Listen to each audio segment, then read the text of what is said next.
په مشورتي لویه جرګه کې څه وشول؟ ولسمشر غني او استاد صاحب څه وویل؟ ګرانو لیدونکو السلام علیکم. نن کابل کې مشورتي لویه جرګه د یو لړ تشریفاتي مراسمو په ترڅ کې پیل شوه.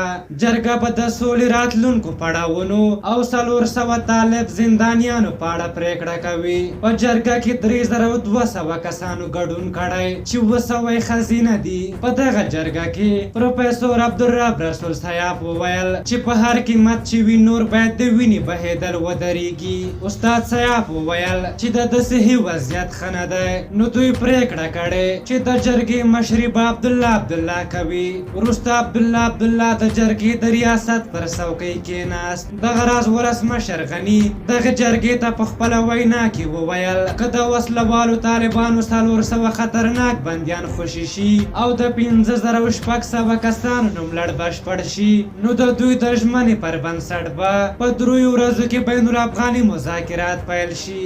ښاغلي غني د مشورتي جرګې غړو ته وویل که څه هم دوی د بندیانو د خوشي کولو او نه خوشي کولو په تړاو کومه ځانګړې سپارښتنه نه لري، خو په ډاګه یې کړه چې که چریات زندانیان خوشي نشي نو طالبان به تاوتریخوالي ته دوام ورکړي. ولسمشر وویل ستاسو د نن او سبا ورځې پریکړه ډیره مهمه ده. زه تاسو ته هیڅ ډول فرمایش نه لرم ځکه زه ستاسو د هر یو په درایت باور لرم. غني وویل د طالبانو 400 بندیان چې جرګه به د خلاصون په اړه بحث کوي درنې دوسیې لري او دوی د خوشي کولو صلاحیت نه لري. ولسمشر وویل چې یو ډیر ساده سوال دا دی چې موږ 50,000 طالب بندیان د خپلو امنیتي او دفاعي ځواکونو او ملکي افغانانو په بدل کې تبادله او یا مو خوشي کړل، نو دا 400 زندانیانو کې مشکل څه دی؟ غني وویل دلته باید په ډیر صراحت سره ووایم چې ستونزه په ارقامو کې نه ده.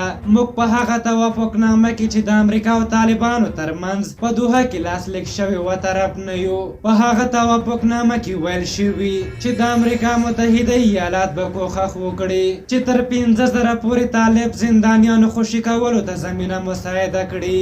بیا تکراروم چې هلته دقیق 15,000 نه دي یاد شوي بلکې تر 15,000 پورې یاد شوي او د تر یا اله کلمه ډیره جوته یاده شوې. اوس طالبانو د مذاکراتي خلاو څخه په استفاده دغه 15,000 عدد په 15,000 نومونو او مشخصو څیرو بدل کړی.